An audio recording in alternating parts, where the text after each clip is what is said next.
The Last of the Plainsmen by Zane Grey. Chapter 3. The Last Herd.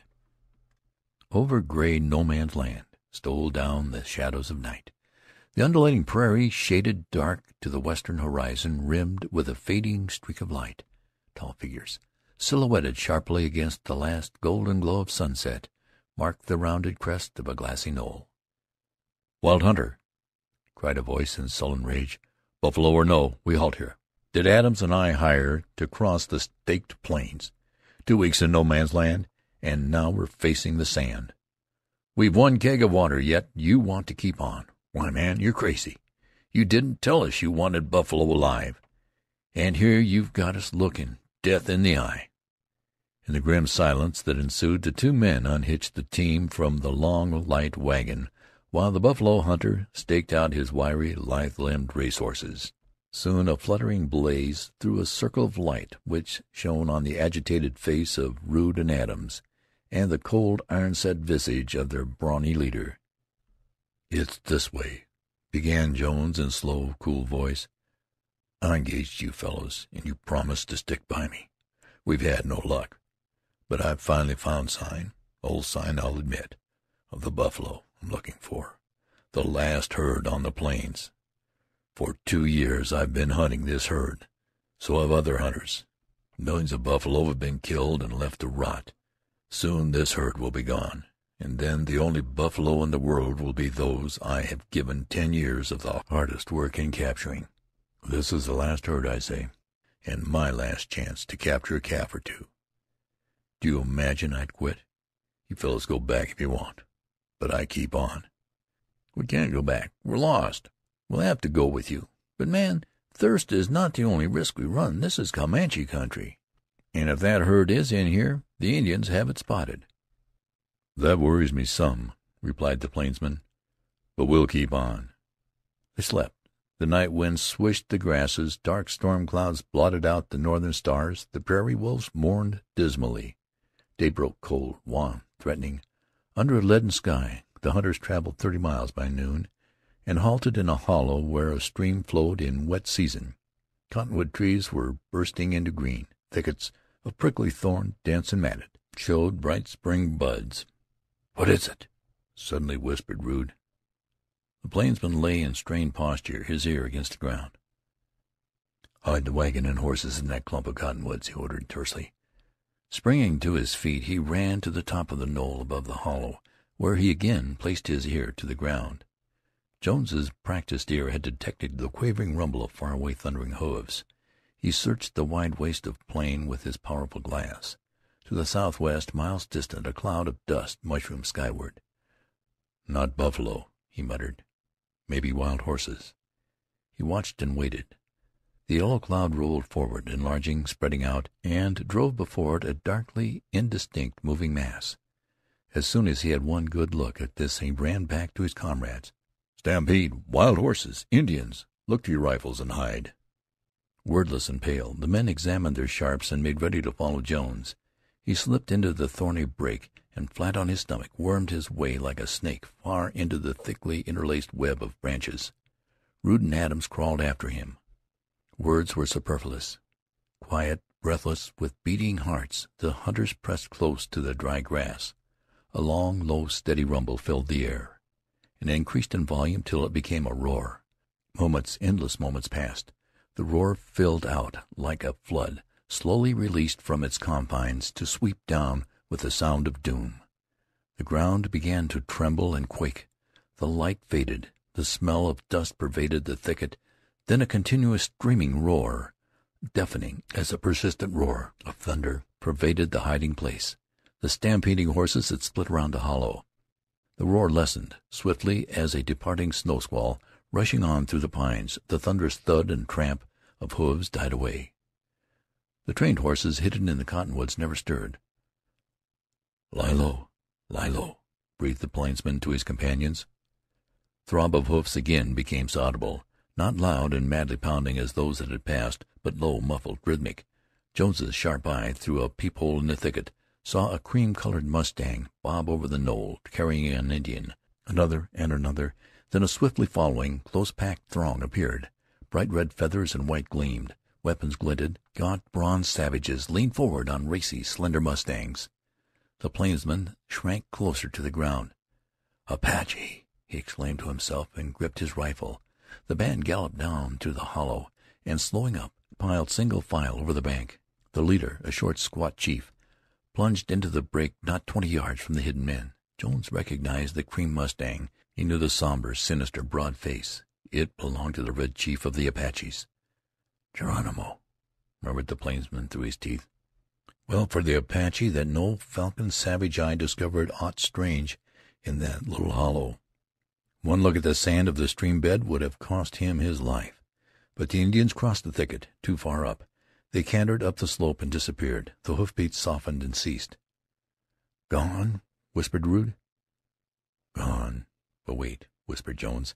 He knew the savage nature, and he knew how to wait. After a long time he cautiously crawled out of the thicket and searched the surroundings with the plainsman's eye. He climbed the slope and saw the clouds of dust, the near one small, the far one large, which told him all he needed to know. "Comanches?" queried Adams, with a quaver in his voice. He was new to the plains. "Likely," said Jones, who thought it best not to tell all he knew. Then he added to himself, "We've no time to lose. There's water back here somewhere. The Indians have spotted the buffalo, and we're running the horses away from the water." The three got under way again, proceeding carefully, so as not to raise the dust, and headed due southwest. Scantier and scantier grew the grass. The hollows were washes of sand. Steely gray dunes, like long, flat ocean swells, ribbed the prairie. The gray day declined. Late into the purple night they traveled, then camped without fire. In the gray morning Jones climbed a high rise and scanned the southwest. Low, dun-colored sandhills waved from him down and down in slow, deceptive descent. A solitary and remote waste reached out into gray infinitude. A pale lake, gray as the rest of the gray expanse, glimmered in the distance. "Mirage," he muttered, focusing his glass, which only magnified all under the dead gray steel sky. "Water must be somewhere, but can that be it? It's too pale and elusive to be real. No life, a blasted staked plain. Hello!" A thin, black, wavering line of wild fowl, moving in a beautiful rapid flight, crossed the line of his vision. "Geese flying north and low. There's water here," he said. He followed the flock with his glass, saw them circle over the lake and vanish in the gray sheen. "It's water." He hurried back to the camp. His haggard and worn companions scorned his discovery. Adams, siding with Rude, who knew the plains, said, "Mirage, the lure of the desert." Yet, dominated by a force too powerful for them to resist, they followed the buffalo hunter. All day the gleaming lake beckoned them onward, and seemed to recede. All day the drab clouds scudded before the cold north wind. In the gray twilight the lake suddenly lay before them, as if it had opened at their feet. The men rejoiced, the horses lifted their noses and sniffed the damp air.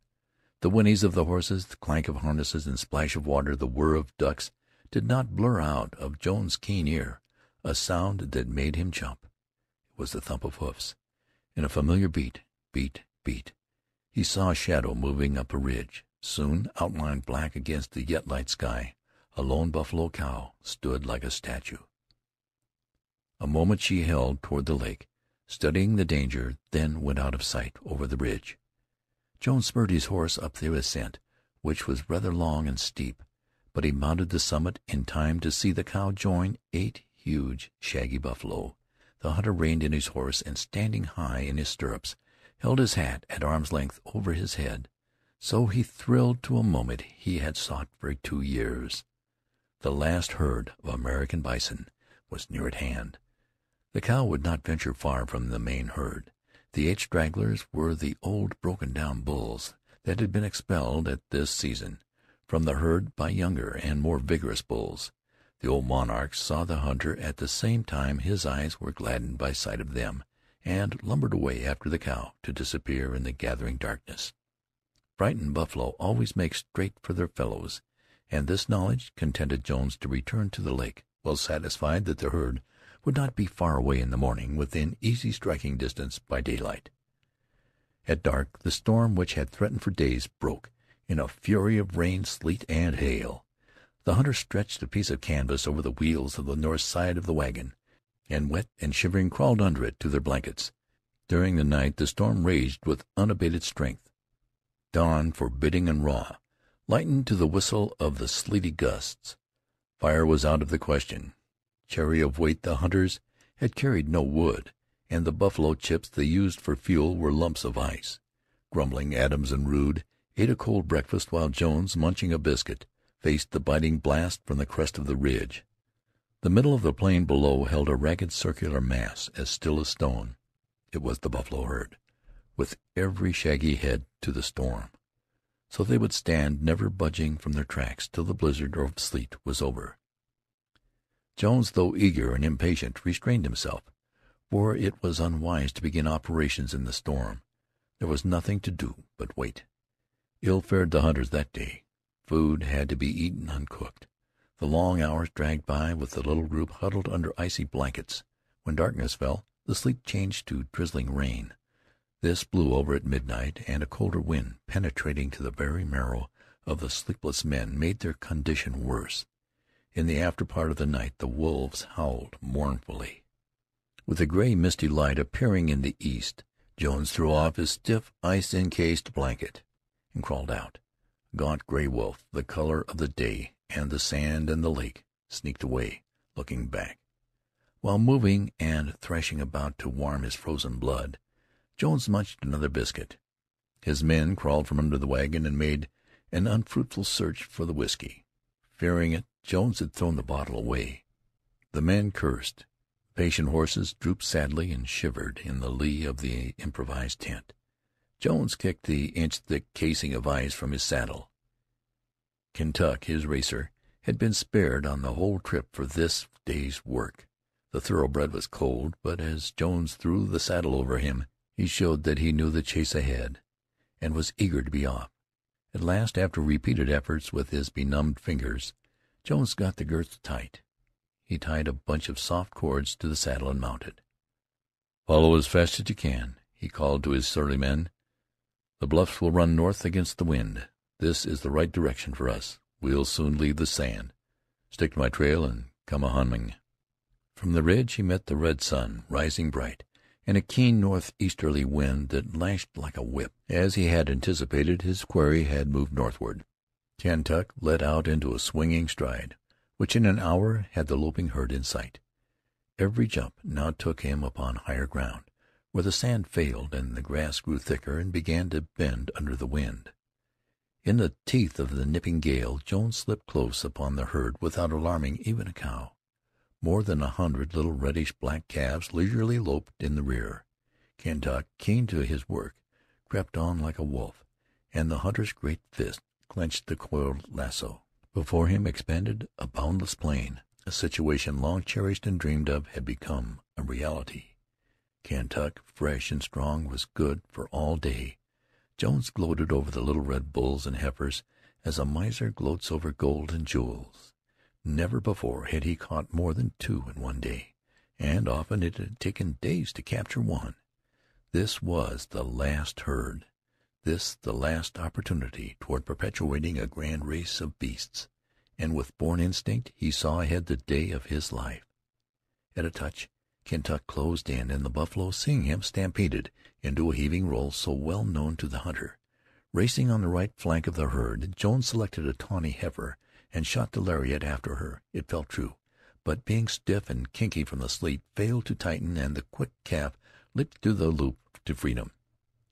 Undismayed, the pursuer quickly recovered his rope. Again he whirled and sent the loop. Again it circled true and failed to close. Again the agile heifer bounded through it. Jones whipped the air with a stubborn rope. To lose a chance like that was worse than boy's work. The third whirl, running a smaller loop, tightened the coil round the frightened calf just back of its ears. A pull on the bridle brought Kentuck to a halt in his tracks, and the baby buffalo rolled over and over in the grass. Jones bounced from his seat and jerked loose a couple of the soft cords. In a twinkling, his big knee crushed down on the calf, and his big hands bounded helpless. Kentuck neighed. Jones saw his black ears go up. Danger threatened. For a moment the hunter's blood turned chill, not from fear, for he never felt fear, but because he thought the Indians were returning to ruin his work.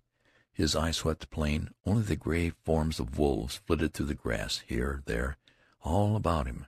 Wolves! They were as fatal to his enterprise as savages. A trooping pack of prairie wolves had fallen in with the herd and hung close on the trail, trying to cut a calf away from its mother. The gray brutes boldly trotted within a few yards of him, and slyly looked at him with pale, fiery eyes. They had already scented his captive. Precious time flew by. The situation, critical and baffling, had never before been met by him. There lay his little calf tied fast, and to the north ran many others, some of which he would have. To think quickly had meant the solving of many a plainsman's problem. Should he stay with his prize to save it, or leave it to be devoured? "Ah, you old gray devils!" he yelled, shaking his fist at the wolves. "I know a trick or two." Slipping his hat between the legs of the calf, he fastened it securely. This done, he vaulted on Kentuck and was off with never a backward glance. Certain it was that the wolves would not touch anything, alive or dead, that bore the scent of a human being. The bison scurried away a long half-mile in the lead, sailing northward like a cloud shadow over the plain. Kentuck, mettlesome, overeager, would have run himself out in short order, but the wary hunter, strong to restrain as well as impel, with the long day in his mind, kept the steed in his easy stride, which, springily and stretching, overhauled the herd in a course of several miles. A dash, a whirl, a shock, a leap, horse and hunter working in perfect accord, and a fine big calf, bellowing lustily, struggled desperately for freedom under the remorseless knee. The big hands toyed with him, and then, secure in the double knots, the calf lay still, sticking out his tongue and rolling his eyes, with the coat of the hunter tucked under his bounds to keep away the wolves. The race had but begun. The horse had but warmed to his work. The hunter had but tasted of sweet triumph. Another, hopeful of a buffalo mother, negligent in danger, truant from his brothers, stumbled and fell in the enmeshing loop. The hunter's vest, slipped over the calf's neck, served as danger signal to the wolves. Before the lumbering buffalo missed their loss, another red and black baby kicked helplessly on the grass and set up vain, weak calls, and at last lay still, with the hunter's boot tied to his cords. 4. Jones counted them aloud in his mind, and kept on. Fast, hard work, covering upward of 15 miles, had begun to tell on herd, horse, and man, and all slowed down to the call for strength. The 5th time Jones closed in on his game, he encountered different circumstances, such as called forth his cunning. The herd had opened up. The mothers had fallen back to the rear. The calves hung almost out of sight under the shaggy sides of protectors. To try them out, Jones darted close in and threw his lasso. It struck a cow. With activity incredible in such a huge beast, she lunged at him. Kentuck, expecting just such a move, wheeled to safety.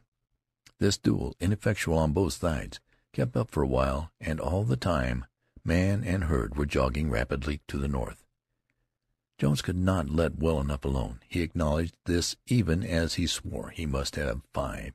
Emboldened by his marvelous luck, and yielding headlong to the passion within, he threw caution to the winds. A lame old cow with a red calf caught his eye. In he spurred his willing horse, and slung his rope. It stung the haunch of the mother. The mad grunt she vented was no quicker than the velocity with which she plunged and reared. Jones had but time to swing his leg over the saddle when the hoofs beat down. Kentuck rolled on the plain, flinging his rider from him. The infuriated buffalo lowered her head for the fatal charge on the horse, when the plainsman, jerking out his heavy Colts, shot her dead in her tracks. Kentuck got to his feet unhurt, and stood his ground, quivering and but ready, showing his steadfast courage. He showed more, for his ears lay back, and his eyes had the gleam of the animal that strikes back. The calf ran round its mother. Jones lassoed it, and tied it down, being compelled to cut a piece from his lasso, as the cords of the saddle had given out. He left his other boot with baby number 5. The still heaving, smoking body of the victim called forth the stern, intrepid hunter's pity for a moment. Spill of blood he had not wanted, but he had not been able to avoid it. And mounting again with close-shut jaw and smoldering eye, he galloped to the north. Kentuck snorted. The pursuing wolves shied off in the grass. The pale sun began to slant westward. The cold iron stirrups froze and cut the hunter's bootless feet.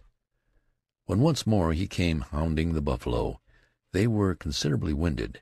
Short tufted tails raised stiffly gave warnings, snorts like puffs of escaping steam, and deep grunts from cavernous chests evinced anger and impatience that might at any moment bring the herd to a defiant stand. He whizzed the shortened noose over the head of a calf that was laboring painfully to keep up, and it slipped down when a mighty grunt told him of peril. Never looking to see whence it came, he sprang into the saddle. Fiery Kentuck jumped into action and hauled up with a shock that almost threw himself and the rider. The lasso fast to the horse and its loop end round the calf had caused the sudden check. A maddened cow bore down on Kentuck. The gallant horse straightened in a jump, but dragging the calf pulled him in a circle, and in another moment he was running round and round the howling, kicking pivot. Then ensued a terrible race, with horse and bison describing a 20-foot circle. Bang! Bang! The hunter fired 2 shots and heard the spats of the bullets, but they only augmented the frenzy of the beast. Faster Canuck flew. Snorting in terror, closer drew the dusty, bouncing pursuer. The calf spun like a top. The lasso strung tighter than wire. Jones strained to loosen the fastening, but in vain. He swore at his carelessness in dropping his knife by the last calf he had tied. He thought of shooting the rope, yet dared not risk the shot. A hollow sound turned him again. With the Colts leveled, bang! Dust flew from the ground beyond the bison. The 2 charges left in the gun were all that stood between him and eternity. With a desperate display of strength, Jones threw his weight in a backward pull and hauled Kentuck up. Then he leaned far back in the saddle and shoved the Colts out beyond the horse's flank. Down went the broad head with its black glistening horns. Bang! She slid forward with a crash, plowing the ground with hoofs and nose. Spouted blood, uttered a hoarse cry, kicked, and died. Kentuck, for once completely terrorized, reared and plunged from the cow, dragging the calf. Stern command and iron arm forced him to a standstill. The calf, nearly strangled, recovered when the noose was slipped, and moaned a feeble protest against life and captivity. The remainder of Jones's lasso went to bind number 6, and one of his socks went to serve as a reminder to the persistent wolves. 6, on, Kentuck, on. Weakening but unconscious of it, with bloody hands and feet without lasso, and with only 1 charge in his revolver, hatless, coatless, vestless, bootless, the wild hunter urged on the noble horse. The herd had gained miles in the interval of the fight. Game to the backbone, Kentuck lengthened out to overhaul it, and slowly the rolling gap lessened and lessened. A long hour thumped away, with the rumbling growing nearer. Once again the lagging calves dotted the grassy plain before the hunter. He dashed beside a burly calf, grasped its tail, stopped his horse, and jumped. The calf went down with him, and did not come up. The knotted, blood-stained hand, like claws of steel, bound the hind legs close and fast with a leathern belt, and left between them a thorn and bloody sock. 7 on, O faithful! We must have another, the last. This is your day. The blood that flecked the hunter was not all his own. The sun slanted westwardly toward the purpling horizon. The grassy plain gleamed like a ruffled sea of glass. The gray wolves loped on. When next the hunter came within sight of the herd over a wavy ridge, changes in its shape had movement, met his gaze. The calves were almost done. They could run no more. Their mothers faced the south and trotted slowly to and fro.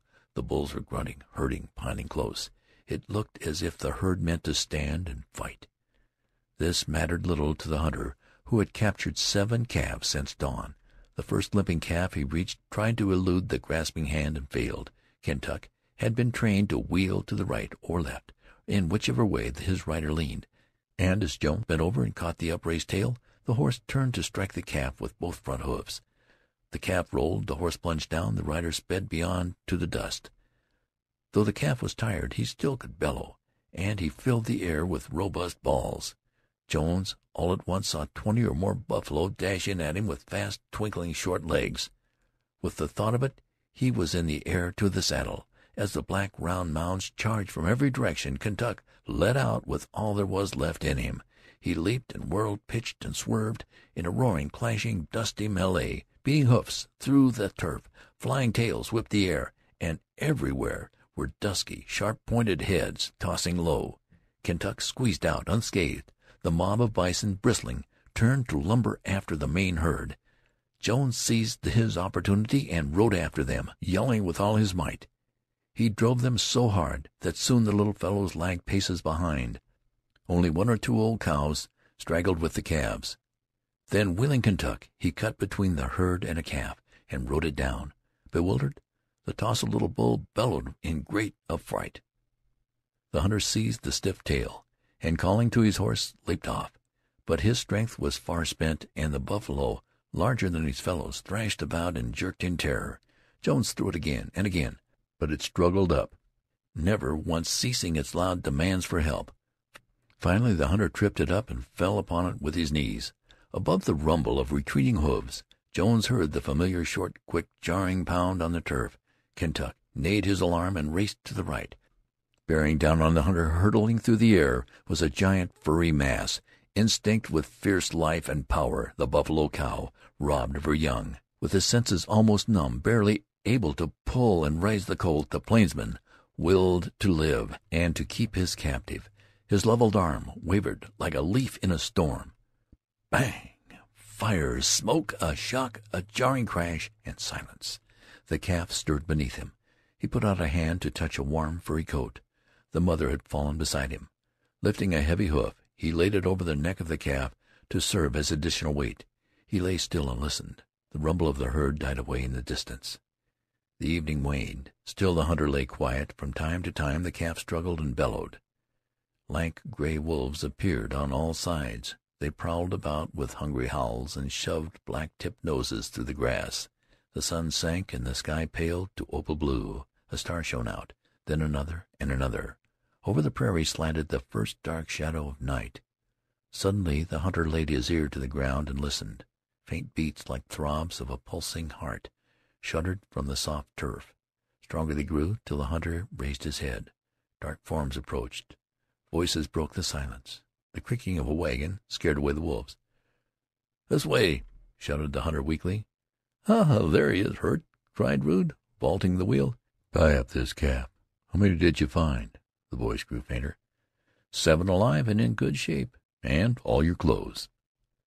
But the last words fell on unconscious ears. End of chapter 3.